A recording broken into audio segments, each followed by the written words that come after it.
मातृ पितृ चरण कमलेभ्यो नमः। सभी सज्जनों को मेरा यथा योग्य अभिवादन। अभी कुछ दिन बाद ही ज्येष्ठ शुक्ल पक्ष एकादशी का व्रत आने वाला है। 2 दिन एकादशी पंचांगकार दिखा रहे हैं।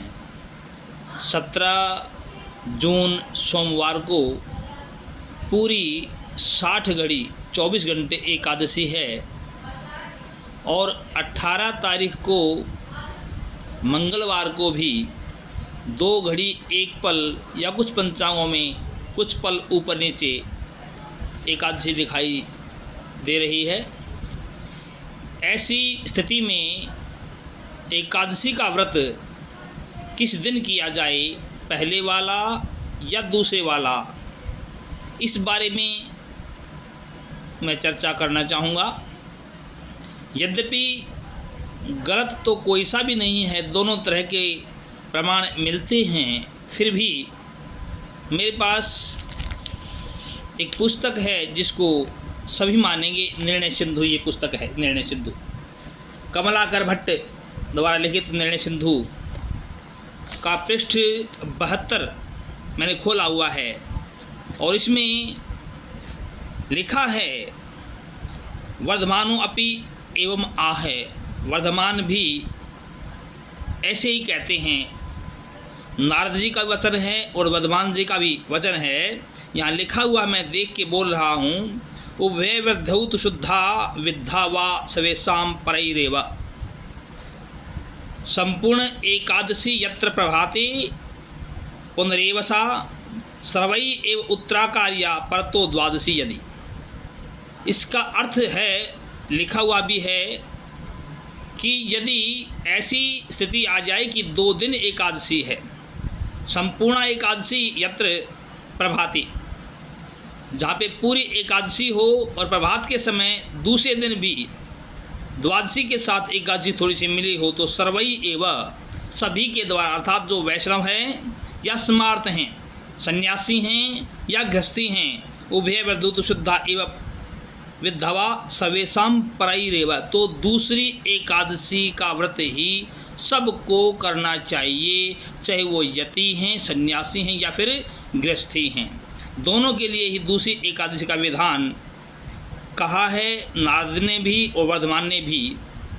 हालांकि इसी पेज पर स्कंद पुराण का मत ये भी है कि प्रथमे अहनि संपूर्णा व्याप्य अहोरात्र संयुता, पहले दिन संपूर्ण एकादशी हो, अहोरात्र माने दिन रात हो, द्वादश्याम च तथा तात दृश्यते, और द्वादशी के दिन भी दिखाई दे रही हो, पुनरेव च पूर्वा कार्य गृहस्थैश्च, तो गृहस्थों को पहली करनी चाहिए, यति भी उत्तरा विभो, और यतियों को, सन्यासियों को दूसरी करनी चाहिए। ऐसा मत भी स्कंद पुराण में लिखा है। लेकिन अधिक मत, ज़्यादा विद्वानों का मत, देवल का मत, वर्धमान का मत और नारद का मत यही है।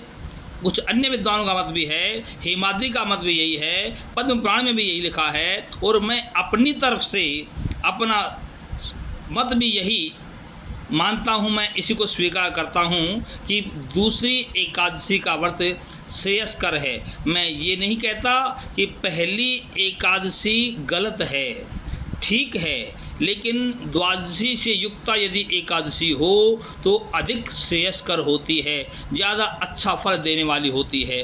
फिर भी अपने विवेक से काम लें, जो आपको ठीक लगे वो करें। ये निर्णय सिंधुकार भी यही लिखता है। हालांकि मत तो उसने स्कंद पुराण वाला भी लिखना पड़ा कि ऐसा मत भी है कि पहली करनी चाहिए गृहस्थी को और दूसरी करनी चाहिए सन्यासी को, लेकिन अधिक श्रेयस्कर दूसरे वाली है क्योंकि वो द्वादशी से युक्ता है।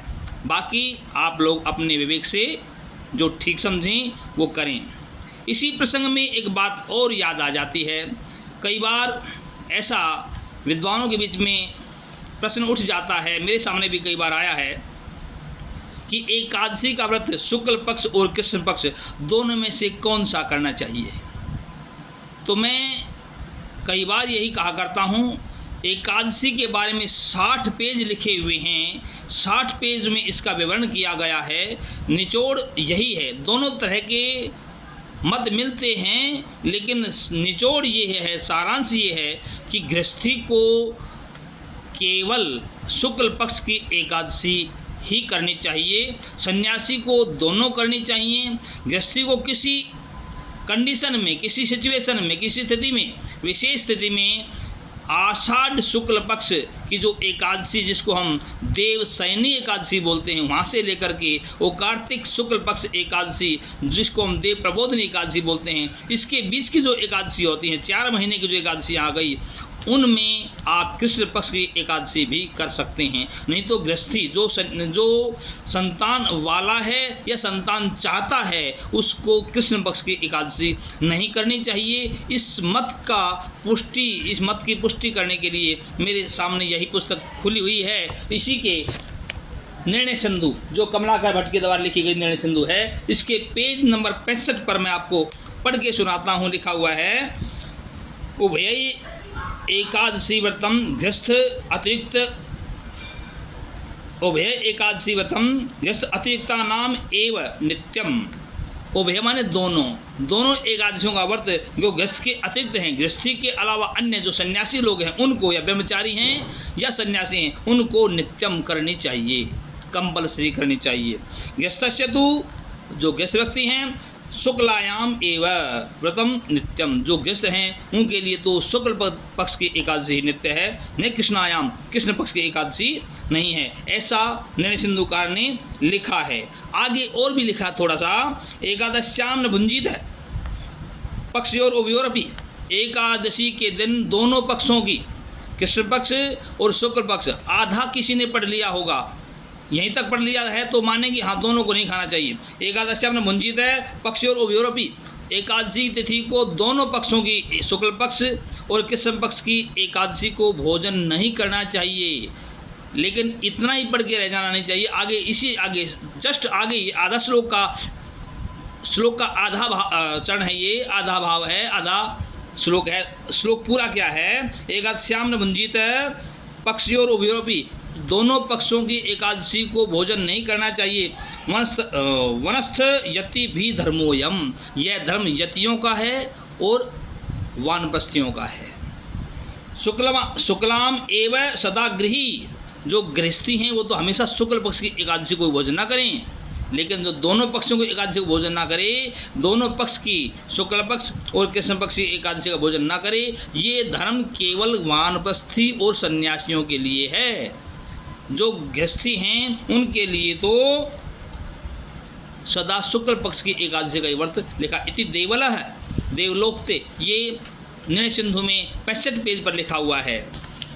अगले पेज पर 66 पेज पर, शनि बोधनी मध्य या कृष्णा एकादशी भवेत, शनि माने देव शनि एकादशी, बोधनी देव प्रबोधनी, देव उत्थापनी एकादशी, इसके बीच में या कृष्णा भवेत, जो कृष्ण पक्ष की एकादशी होती है, शैव उपास्या गृहस्थी ने, गृहस्थी के द्वारा केवल उसी की उपासना, उसी का उपवास करना चाहिए। नान्या कृष्णा कदाचन है, इसके अलावा और दूसरी जो एकादशी कृष्ण पक्ष की हैं वो कभी भी गृहस्थी को नहीं करनी चाहिए। पद्म पुराण में भी ऐसा ही लिखा है, गृहस्थस्य आषाढ़ी कार्तिक मध्यमा, आषाढ़ी और कार्तिक के बीच की जो मध्यस्था या कृष्णा विहिता, जो कृष्ण पक्ष की एकादशी आई हैं, सा पुत्रवतो निषिध्यते, वो पुत्रवत, जो पुत्रवान है उसके लिए निश्चित की गई हैं। अन्य कृष्णायाम तो न विधि, जो अन्य कृष्ण पक्ष की एकादशी हैं उनके लिए गृहस्थी के लिए नियम नहीं है। ये नियम लिखा हुआ है, इसलिए मैं इस मत से सहमत हूँ कि एकादशी का व्रत केवल शुक्ल पक्ष की एकादशी का ही व्रत करना चाहिए। गृहस्थी को, वो सन्यासी या वानप्रस्थी हैं तो उनको दोनों पक्षों के एकादशी का व्रत करना चाहिए। जैसा आपको उचित लगे सो स्वीकार करना। राम राम।